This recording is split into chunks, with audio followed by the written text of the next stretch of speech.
Hello again, everyone, and welcome into Tiger Talk. Gerard Wellbrock with you, and we'll be joined shortly by head women's basketball coach Tony Hobson and men's coach Mark Johnson. Final program of the season as the Tigers gear up for the final week of the regular season.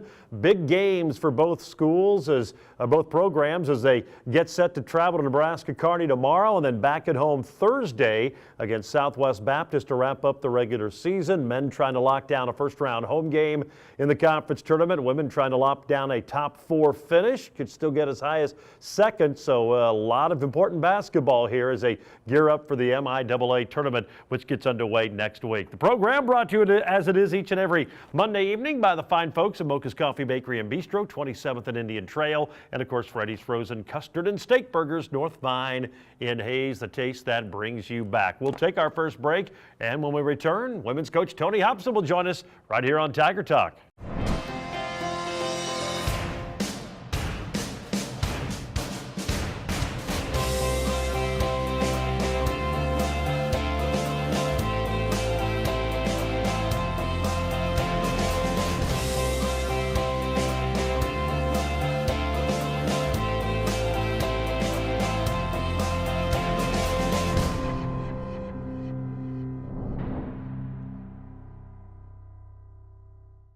Welcome back to Tiger Talk. That was some of the action from Saturday as the Tiger women get a big-time victory over Central Oklahoma. Capped off a 2-0 week at home against the Oklahoma schools in the MIAA. Welcome back to the program, brought to you by Mocha's Coffee Bakery and Bistro, 27th and Indian Trail, and of course Freddy's Frozen Custard and Steak Burgers, where they have their delicious cooked-to-order steak burgers fresh throughout the day. They're a North Vine, the taste that brings you back. We're joined now by women's coach Tony Hobson, and congratulations. We talked about it last week, how important this week was going to be at home, and boy, your team really came through with shining colors. Solid wins both against Northeastern State and Central Oklahoma. Let's start with Northeastern because we talked about the importance of not looking past that game and the big rematch with UCO after what happened the first meeting in Edmonton. To give your team credit, they really did. 28-point first quarter, really set the tone right out of the gate and were focused and took care of business.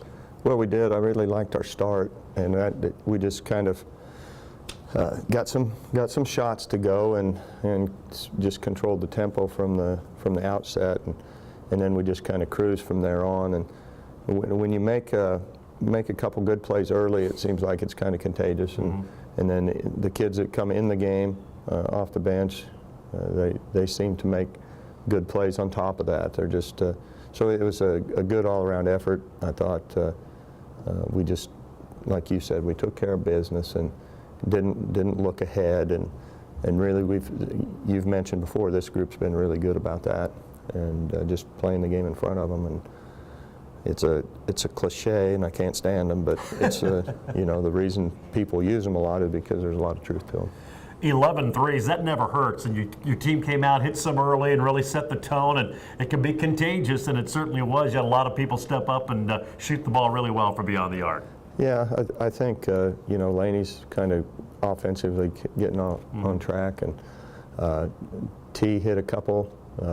She's shooting about 57-8% from the three. Yeah. She doesn't take a lot of them, but she just, you know, she makes more than she misses. And I was glad to see Casey hit a couple of them, and we had some people kind of get on track. So, you know, when you hit that many outside shots, I think our inside game's strong enough, scoring-wise, that we're always going to have some of that with Emma and T in there. And, you know, T kind of controlled the boards with the 11 rebounds. So just kind of had it going on all cylinders, and we didn't have to extend a lot of people. I mean, Carly probably felt like I wasn't playing her at all because she's averaging, I think, 36 minutes in conference, and she just played a half, and you know, Emma played a half, T played a half, so it was just a really good game for them to take care of their business, get us a good lead, and provide me the opportunity to get some other kids some ample playing time, and at the same time, not wear ourselves out for Saturday's game. And Saturday came around a couple nights later. Fort Hays State had lost by 2 the week prior in Edmond to Central Oklahoma, and this was a good basketball game. You had a run in the first half. You had a nice run in the first quarter, then a really good one in the second quarter, and seemed to answer every time UCO made a run at you in the second half. And obviously that was a big win against one of the teams you're battling to get in that top 4. Well, exactly, and you can just see the flashes of their talent. They can score very quickly, and I think they kind of hang their hat on defense. That was our 82 points was the high that they've given up all season.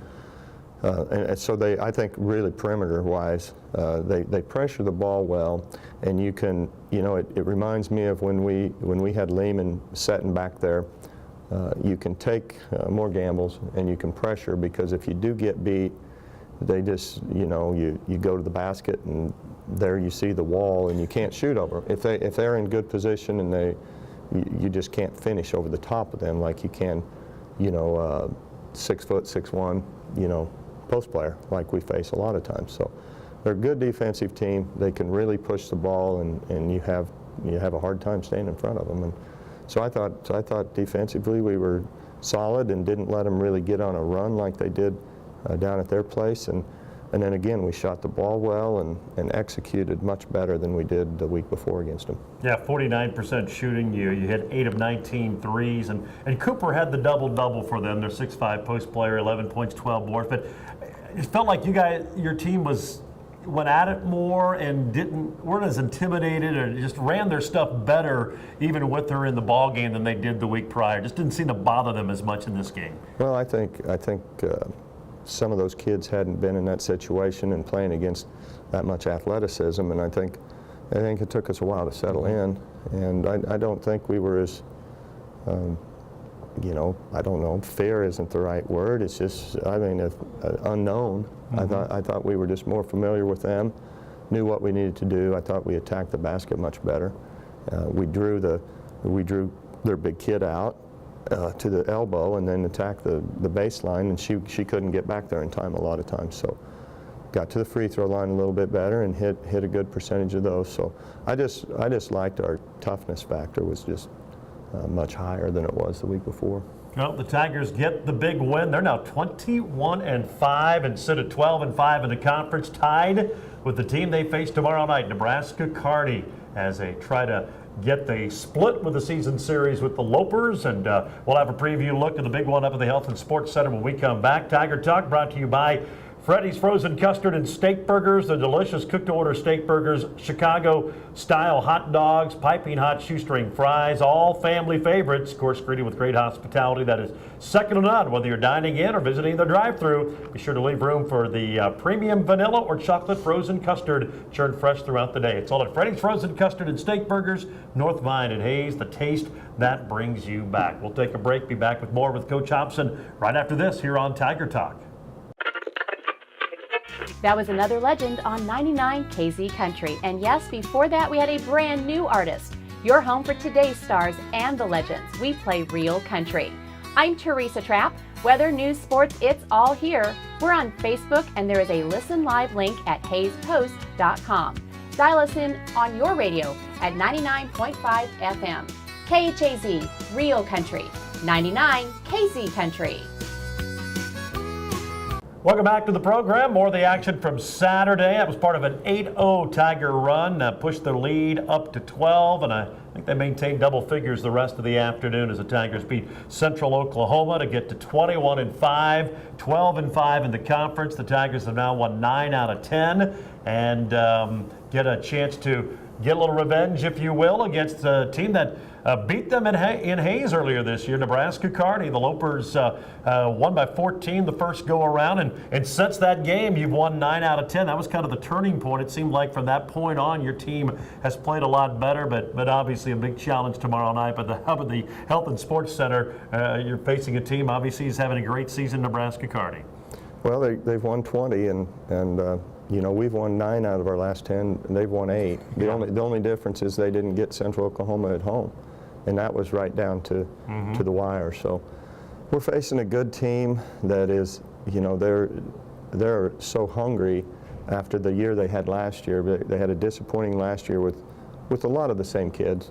The primetime players they have went through a tough year, so they're really hungry. They're enjoying their year. They're playing really with a lot of energy and excitement, and they'll be hard to handle up there. They've got, anytime you have your two seniors that are, they're both averaging, I don't know, between 15 and 20 points a game. They shoot a high percentage.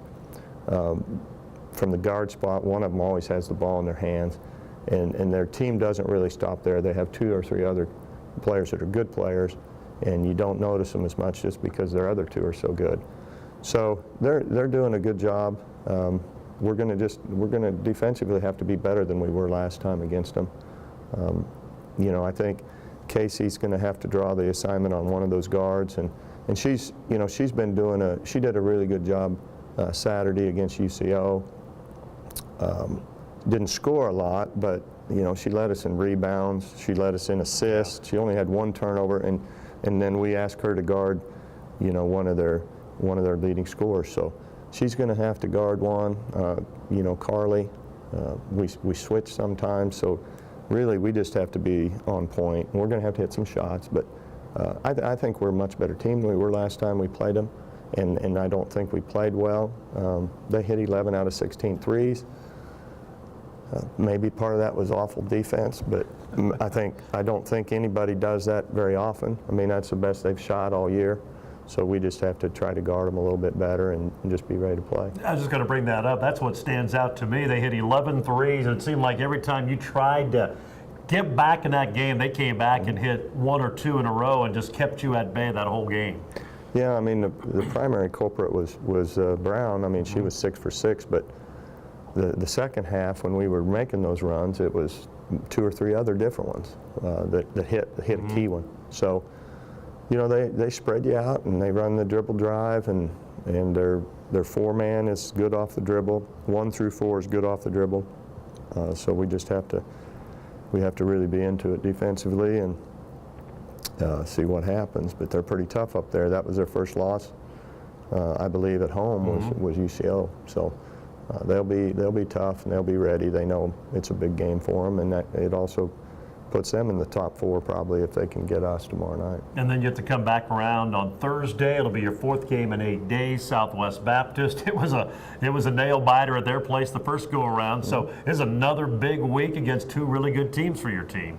Well, Southwest Baptist is another team that has a couple real good players, and then a few bit players that are also solid. So, it won't be a gift for sure.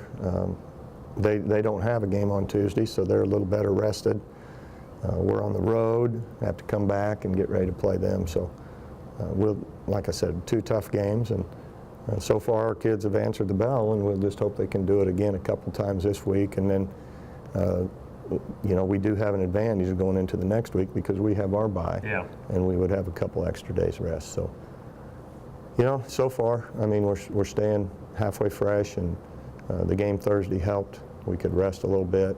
We should be fine tomorrow. Just have to try to survive and get to Friday in good shape. That's kind of what it is this time of the year. Coach, should be a lot of fun. Looking forward to it tomorrow night up in Kearney. We'll see you there. Okay, thanks, Gerard. That's head coach Tony Hobson of the Fort Hays State women. Again, 5:30 tip as the Tigers and Lopers square off of the Health and Sports Center. Tiger Talk brought to you by Freddy's Frozen Custard and Steak Burgers. With their delicious cook-to-order double steak burger and crispy shoestring fries seasoned with Freddy's famous seasoning. Of course, finish it off with their signature turtle sundae made from their fresh, creamy frozen custard. They're on North Vine and Hayes. The taste that brings you back at Freddy's Frozen Custard and Steak Burgers. We'll take a break. Mark Johnson will join us, the Tiger men, right after this here on Tiger Talk. Ready to discover something new? The next time you're in your car, tune your radio to 94.3 FM. It's here! It's Hayes' greatest hits. Love it. On 1400 KAYS and 94.3 FM. Do you believe in love? Glory days. Well, 94.3 FM, KAYS. Go ahead, check us out. And welcome back to Tiger Talk. That was some of the action from Saturday as Fort Hays State finished off a sweep of the Oklahoma schools at home, beating Northeastern State Thursday, and then a big 2-point win over Central Oklahoma on Saturday. Tiger Talk brought to you by Freddy's Frozen Custard and Steak Burgers, as well as Mocha's Coffee Bakery and Bistro. We're joined now by men's coach Mark Johnson, and obviously it was a big week for your squad at home, and give your team credit. Found a way to get 2 wins. Shot the ball great on Thursday night. It was a defensive grind-em-out type of game on Saturday. They won both ways. Yeah, I thought, these are games we needed to win, have to win if we want to have a home game. And, I thought Northeastern, we really had played a really good first half. The only thing we did poorly is we turned the ball over too much, and but we still had a 13-point lead. Thought we guarded well, played good offense, minus the turnovers. And then second half, really, neither team could stop each other. They have good guards. I mean, they can. Those guys can really score. Their front line struggles a little bit offensively, but their backcourt are really good players, and we couldn't slow them down. And we just kind of hung on there and made enough shots and scored enough baskets. Hadley had 20, and Brady continued to play well. I think Trey O'Neal stepped up, had one of his better offensive games, getting 17, and kind of got our week off to a good start. And then Central Oklahoma, if you look at the game, we scored the exact same amount of points at home as we did last week on the road. The difference is we made them score 26 less, and that was going to have to be. I mean, they're a big team, don't play at a real quick pace. It's hard for us to score a lot, so I mean, it was going to be a low-scoring game if we expected to win the game. And give our guys credit, we were able to do that. And once again, Brady and Hadley scored enough points for us, and then I think Trey hit a big shot there in the last 30 seconds for us to hang on. You go back to that Northeastern game. You were up 17 with, I think, 3 minutes into that second half, and things were looking good, and you just kind of had to hold on and got a little nail-biting time. But give your team credit, made enough free throws down the stretch, shot them pretty well for the game, but I think if your 4 misses, they all came in the last 2 minutes, but they made enough of them to hold them at bay. Yeah, this really seems to be our season. For overall, we've shot free throws pretty good. I mean, we have a good percentage. I mean, you'd probably take our percentage every year. We just at times struggle making them in the last minute of the game. We feel a little bit of pressure there, and probably, like I said, we were 19 to 23, and probably 3 of those 4 were at the end that made the game closer than you wanted it to be. But again, we won the game, and that's what matters. And we've put ourselves in a good position here now with 1 week to go to give ourselves an opportunity to finish with a home playing game. Out rebounded by 9 against Central Oklahoma, but thought you did a good job against that big team that kind of manhandled you down there. And they had 11 offensive rebounds, but you only gave up 4 points off of those offensive boards. I thought that was a key stat in that game. Yeah, I thought we played pretty hard. We were physical, and we you don't want them to get 11, but they're a pretty big team. And but like I said, they weren't able to take advantage of it, and weren't really ready or able to convert on their offensive rebounds. So thought our guys did really, like I said, I thought we played hard. I thought we were a physical bunch. And especially the last 3 minutes of the game, we really stepped up. And I want to say we hit maybe 8 to 10 shots or something like that to close out the game, and obviously we needed them all. Yeah, and got some stops as well. And then obviously the last possession, they had a chance to tie it or win it with a 3-pointer, and you guys found a way to get it done. I thought Hadley did a pretty good job defensively to not get them a great shot, and then that big mad scramble for that loose ball at the very end. Yeah, no, Hadley did a really good job. We had fouls to give. So both teams were out of timeout, so we were going to try to keep fouling, Kyler had fouled him to make him inbounded, and to their credit, they, noticed that and were trying to pitch it ahead to their guy, but the good and bad about that for them is you're pitching it ahead to a big guy, and he has a hard. I mean, actually, he traveled, and they didn't call it. But Hadley did a great job of kind of warding him off and not letting him get to the basket, and made him take a tough shot over him. And then, it seemed like the ball was bouncing on the floor for quite a bit, and lucky for us, the clock ran out. Well, the Tigers got the big win, 57-55, setting up a big game tomorrow night up at the Health and Sports Center, Fort Hays State and Nebraska Kearney. They're both battling for first-round home games in the conference tournament next week, and we'll talk about the big matchup when we come back. Tiger Talk brought to you by Mocha's Coffee Bakery and Bistro, where you can start your day off with a hot cup of coffee and breakfast from the great menu items. They've got sandwiches, paninis, salads, wraps for lunch. In fact, something for every meal. Of course, cheesecake, scones, and a whole lot more. 27th and Indian Trail, convenient drive-through as well at Mocha's Coffee Bakery and Bistro. We will take a break and preview the Lopers when we come back here on Tiger Talk. As you plan for your business in 2018, advertising should be an important part of your growth strategy. Digital marketing puts your business in front of the right customers online. Advertising with the Hays Post ensures your message will be viewed 1.5 million times a month, including 375,000 unique views a week. Are you ready to grow your business? Advertise with us today. It's affordable and it works. Call us today at 785-628-0467. Eagle Communications, our community connected. Welcome back. It's our final segment here on Tiger Talk. It's brought to you once again by Mocha's Coffee Bakery and Bistro. It's Freddy's Frozen Custard and Steak Burgers.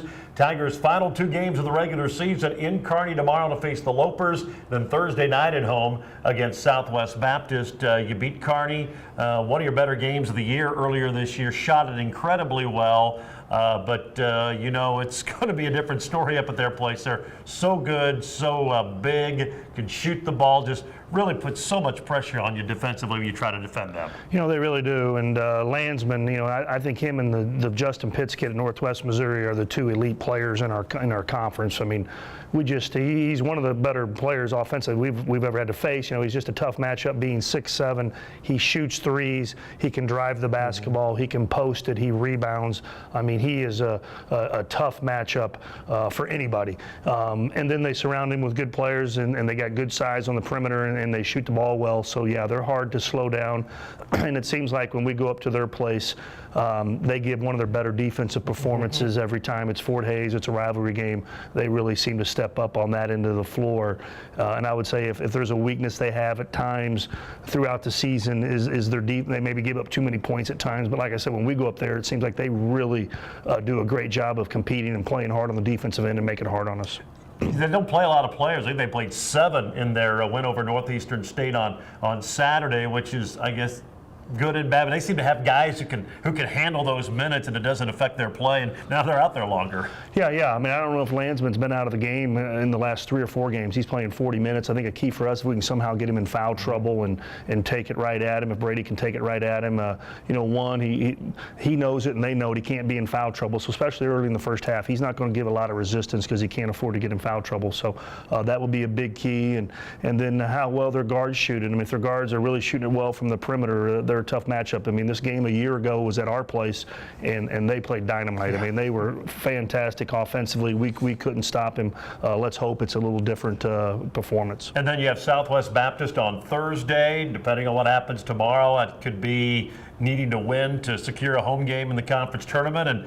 And obviously they got you on their place in overtime and double overtime. They're a good basketball team who's kind of hit some tough stretches this year, but yet seen firsthand how good they can be. Yeah, you know, they run the motion game, which is really about the only team you face anymore doing that. I think they got a good team. They got good size. They had a 22-point lead on Washburn with 11 minutes to go last week. And, you know, they're a much better team than a year ago. I think our league is that much better. And the same thing I'd say about Northeastern State. Northeastern State is a much better team this year, but, you know, it's hard to get wins in this league. And yeah, I feel like I think with the week to go, either we need to win one more or Pitt State needs to lose one more for us to get a home game. It sure would be nice to be able to get that done on Tuesday and not have that pressure on Thursday, but both games will be big challenges for us. All right, we'll see what happens. Should be a lot of fun down to the stretch here as it is each and every year. We'll see you tomorrow up in Kearney. All right, thanks, George. That's head coach Mark Johnson of the Fort Hays State Tigers. Again, the Tigers and Nebraska Kearney, 5:30 and 7:30 tomorrow night from the Health and Sports Center. Then the final home game of the regular season is Thursday night, senior night. Both the men and women, only one senior to honor. That'll take place on Thursday as the Tigers welcome in Southwest Baptist. And then, as we said, hopefully the men have another game next week in the opening round of the conference postseason tournament. Of course, if you missed any portion of the program tonight, you can always catch it online, hayspost.com, and the video replay Tuesdays and Wednesdays on Eagle Cable's Channel 14 and 614 for the video replay of Tiger Talk. Program brought to you by Hayes Meadow Orthopedic Institute, The Taco Shop, G&L Tire and Automotive, Golden Belt Bank of Hayes and Ellis, Adams Brown, Barron and Ball, BTI, as well as Horizon Appliance and Electronics, and of course brought to you by Mocha's Coffee Bakery and Bistro, 27th and Indian Trail, and Freddy's Frozen Custard and Steak Burgers, North Vine and Hayes, the taste that brings you back. For women's coach Tony Hobson, men's coach Mark Johnson, this is Gerard Welbrock saying so long, everyone.